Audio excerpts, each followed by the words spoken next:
Hey, welcome to another episode of Chad's Beer Reviews, another Skype review with Matt Stewart, better known as MT Stewart. How How's are you? everybody doing? Doing pretty good. I'm ready to drink. I haven't had a beer in a few days, so it's Yeah. Jones. This is a beer that neither of us can get. You're in Florida. I'm in upstate New York. This is the Firestone Walker Double Jack Double IPA.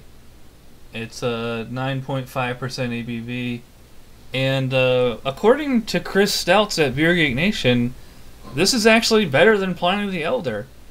So I'll take his word for it. There is a caveat though, and I don't think we can show this on camera, but both of our bottles are from March, so they're what, 4 months old or so. Getting to 4 months, yeah. About 5.5 right now, yeah. Yeah. They're brewed 2 minutes apart. Yeah. Bottle 2 minutes apart. Yeah, they were bottle 2 minutes. All right, so let's get cracking here.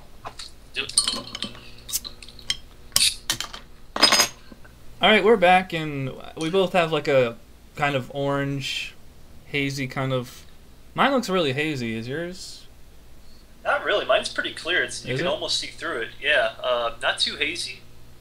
Mine's. It could be the lighting and everything, but how kind of reddish it is. But not too hazy or anything like that. It's actually pretty clear. I can see all the way through the other side of the glass. So. That's weird. What do you get on aroma?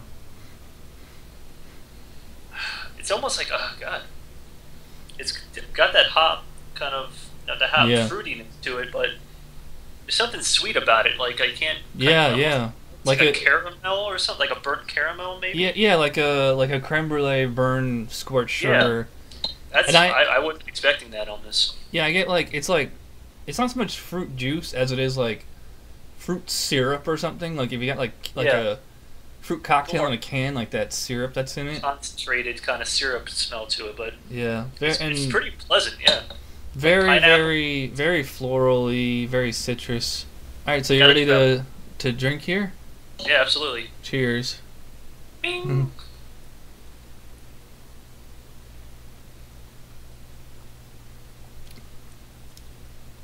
Wow. That is. The first thing I noticed was like how rich and sweet it was, but at the same time, it's very, very bitter. On the back end, it's got this bitterness, but then almost like a very concentrated alcohol taste to it too. I don't know. It's like 3 layers in the course of like about 2 seconds. Yeah, it's a big sumbitch. That's a big beer. Yeah, that is.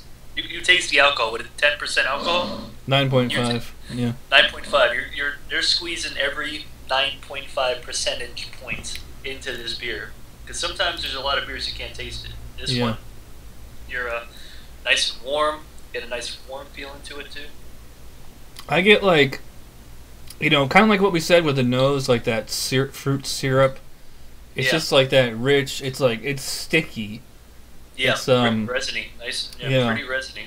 It almost seems like it would almost be too sweet in the front, but then it's balanced out by the hoppiness at the back end. Yeah. So the balance works perfectly. Just when you think it's too sweet, you get that nice Imperial IPA taste to it. So yeah, very bitter. And that sweet kind of fruit cocktail smell that you had, it sticks around too. I mean, this is a full beer where if you get the nose in there and you get the taste, you're getting a lot in here. I've noticed I'm only taking it in sips because like it's so rich. Like I'm only getting like a little bit of booze. Like I get kind of like that dry, I know what you're talking about. Like I've had like way warmer beers than this, like as far as booziness. So I mean, like this is very, it's not like a ridiculously imperial potent beer, but at the same time, it's not like a generic kind of single IPA style. Yeah. Would you call this refreshing? Oh God, I mean, a little bit. Actually, I mean, it is very rich. But the more I drink, the more I feel like I would like more. And on a hot summer day, it's hard to call a double IPA or session beer or refreshing or anything like that, but it almost has that type of body to it, and has, I mean, it's such a light beer too. It's resiny, but at the same time it's light. I don't know, yeah, because it finishes clean.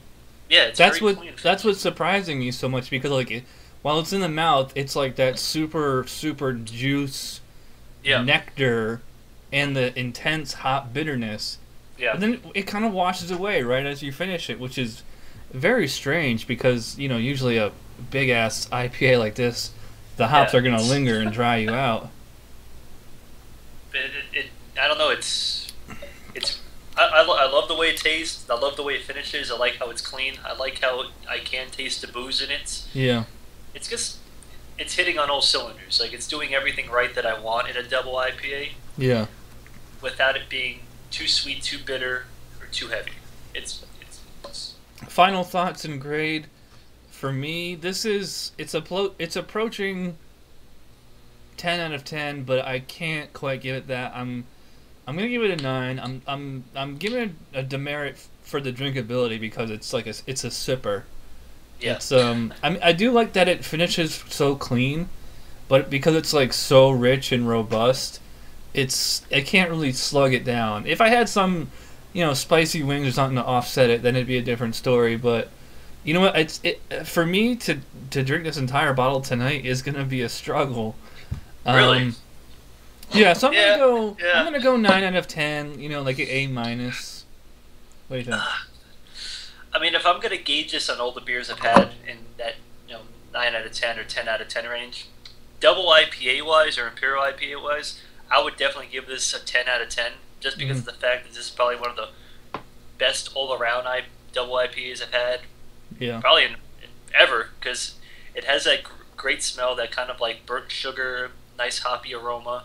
Mm-hmm. It has these 3 different layers. They all pop like within 3 seconds of each other. It has super sweet, the bitter, and then the clean finish at the end, which you don't get that out of a double IPA. Yeah. And also, I always hear so much good about the Firestone Walker. I've always heard people seen people drinking and saying this is great. This is a great double IPA, and it lives up to what people say. It stands up.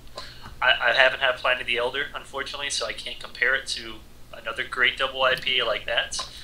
But out of the ones that I have had, this is great, and I give it a 10 out of 10. Wow.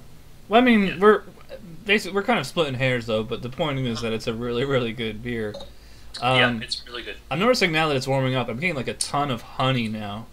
Yeah, and that's not just like one of those like psychosis things that you play with my mind that tastes like honey. It actually does taste like honey. Yeah. And also my tongue is getting a little numb. And as far as well, it doesn't say on the bottle what hops and malts and stuff that they use. I would be curious to see if it's actually brewed with honey or anything like that. But I'll look it up. But I guess it about wraps it up for this episode. So thanks to Matt M.T. Stewart for Skyping with me on this one. Thanks to Chad for having me, and I'm glad we could share the same beer. It doesn't happen too often that we both have the same. Yeah. So it was a little exciting. When I got this bottle, I was very excited. Yeah, me too. And I saw that you had it in the fridge. I was like, "Yep, all right, we could hook something up here." That's why you got to follow my Facebook page so you can see what's in my fridge. So exactly, and I pay attention to it. And you got a lot of stuff that I don't have, but yeah, Hey, you can get Cigar City, so I don't want to hear it. Hey, whenever you want Cigar City, you just let me know, and then it's just a beer mail away. So yeah. Maybe we can swap some trogs or something like that. So yeah. All right. So thanks for joining us, and we'll see you next time. Cheers. Cheers, everyone. Yep. Bye.